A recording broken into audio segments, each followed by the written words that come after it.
नमस्कार, फिर से राजू देवासी और केसरिया हिंदू परिषद के राष्ट्रीय अध्यक्ष योगी जी भाई साहब यहाँ पर आए हुए हैं। राजस्थान के ही है, मूल निवास जयपुर है और आज यहाँ पे बिलाड़ा का इनका दौरा है। आइए जानते हैं यहाँ से आगे कहाँ कहाँ आपका भाई साहब का प्रवास है। सबसे पहले इंद्र सो जो अपने पूरे ग्रुप को लेकर के यहाँ पर आए हैं, तलवार भी भेंट की है, स्वागत सम्मान किया है, मारवाड़ी अंदाज में साफा पहना है। सर कहाँ से पधारे हैं, आगे कहाँ जा रहे हैं?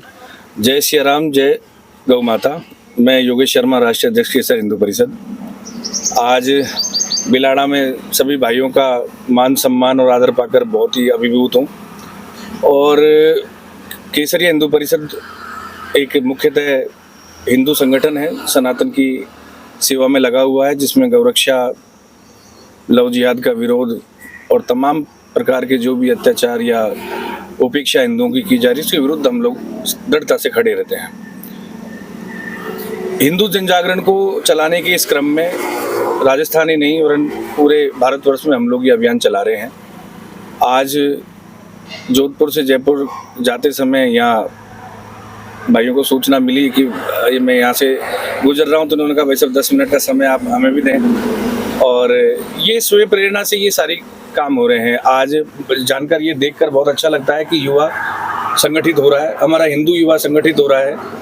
हिंदू संस्कारवान भी है, हिंदू संयम वाला भी है, लेकिन एक संयम की परीक्षा देते देते एक पराकाष्ठा होती है। अब ऐसा महसूस होता है कि राजनीतिक पार्टियों के या केवल और केवल एक समुदाय विशेष को खुश करने के लिए कहीं ना कहीं हिंदुओं की उपेक्षा की जाती है। तो मेरा तो सभी को एक ही सुझाव और एक ही इन्हें जो है ये आदेश तो नहीं कहेंगे, मेरे आग्रह कहूँगा कि आप सभी हिंदू भाई जो हैं संगठित हों, अपने हिंदू भाइयों के हितों का ध्यान रखें। कोई भी उपेक्षित, वांछित, कहीं भी किसी प्रकार की उसे आवश्यकता है उसका साथ दें और मिलकर रहें, जाति पाति से ऊंचा उठें। शर्मा जी, केसरिया जिस प्रकार से आपने नाम लिया और आप राष्ट्रीय अध्यक्ष है, कहाँ कहाँ आपकी शाखाएं जो है पूरे भारतवर्ष में फैली हुई है? भारतवर्ष में करीब 20 राज्यों में हमारा संगठन है जो कि सक्रियता से काम कर रहा है।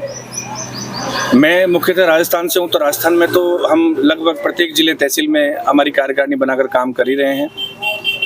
और जहाँ भी हमें आवश्यकता महसूस होती है कि सामाजिक तौर पे, राजनीतिक तौर पे हम हमारे हिंदू भाइयों की हितों की रक्षा कर पाएँ, वहाँ पर हमारी पूरी टीम पहुँचकर उसको जो है जिम्मेदारी लेती है और उसको न्याय दिलवाने में मदद करती है। क्या सोचते हैं आप, डबल इंजन सरकार है तो थोड़ा आसान हुआ या अभी भी संघर्ष करना पड़ेगा?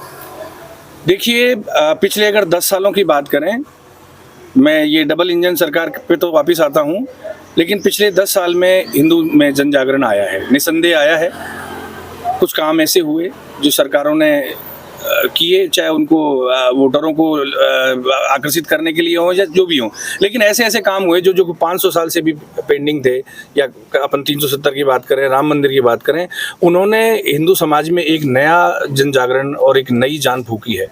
उन्हें अपने अस्तित्व के बारे में एहसास दिलाया कि आप लोग भी हैं।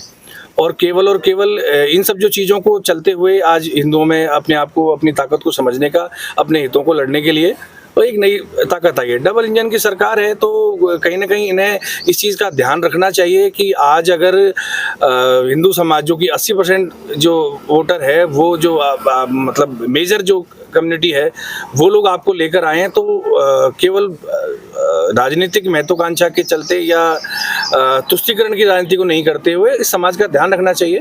और हिंदू समाज को अधिक से अधिक, जहाँ पर चाहे वो गरीब, इसमें जो गरीब लोग आते हैं उनके उत्थान की बात है, बेरोजगारी की बात है या कोई भी चीज़, उनको ध्यान रखना चाहिए। मेरा यही सुझाव है। फिर भी गौ माता को राष्ट्र माता का दर्जा नहीं दिया गया। अब तो उस समय पूर्ण बहुमत की तरफ थे, लेकिन इस बार फिर भी क्या सोचते हैं आप? मेरा मानना ये है कि बहुत सारे संगठन, बहुत सारे हिंदू संगठन एक सक्रिय होते हैं कुछ चुनावों के समय पर केवल, और वोटिंग के समय पर, या अपनी अपनी कोई निजी महत्वाकांक्षा के चलते।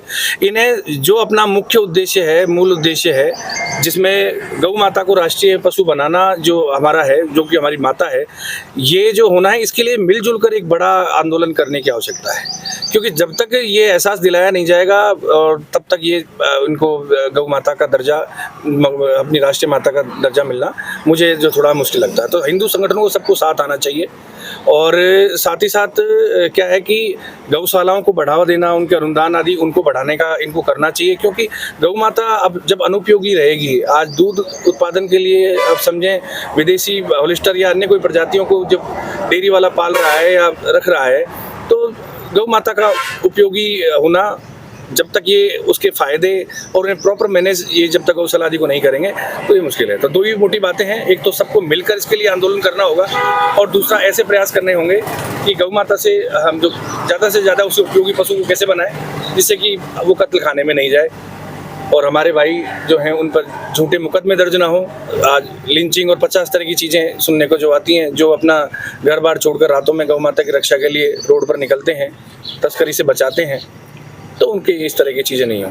तो आंदोलन करने की आवश्यकता है। केसरिया हिंदू परिषद से जुड़ने के लिए मात्र एक ही पात्रता है कि उसका हिंदू होना, सनातनी होना ही पर्याप्त है।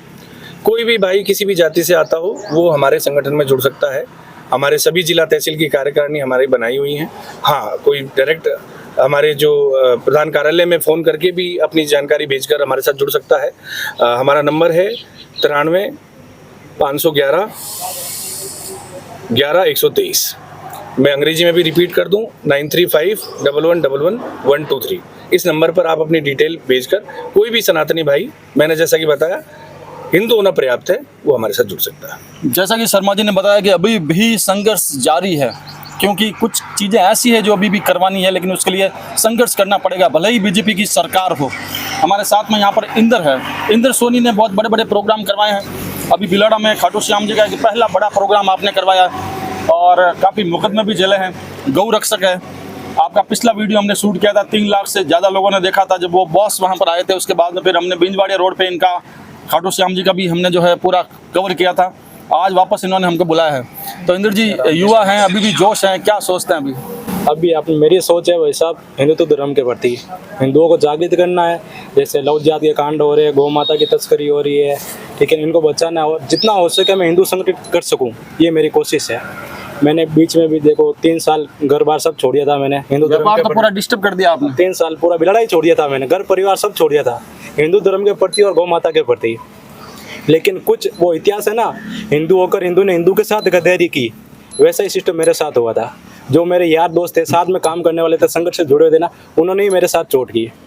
मुझे बोला भाई इंदर भाई आप आगे रहो, हम आपके साथ हैं, लेकिन वो पीछे हटते गए।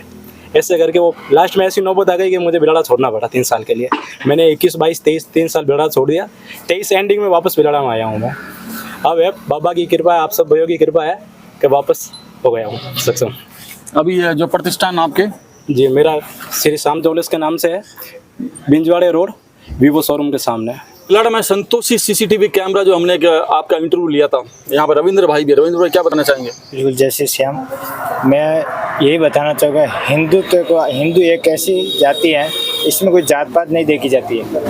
कुछ लोग कहते हैं कि माली हैं, सीरवी हैं, वाल्मीकि हैं, ये सब जात पात नहीं देखी। हिंदू है तो हिंदू सब एक है, तो सबको एक रहकर चलना होगा। श्याम गुजर यहाँ पर है। गुजर साहब कहाँ के हैं?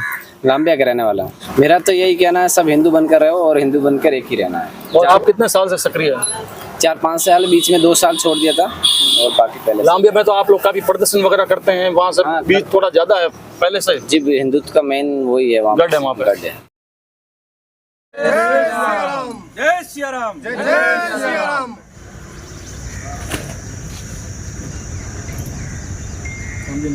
जय श्री राम। जय श्री राम।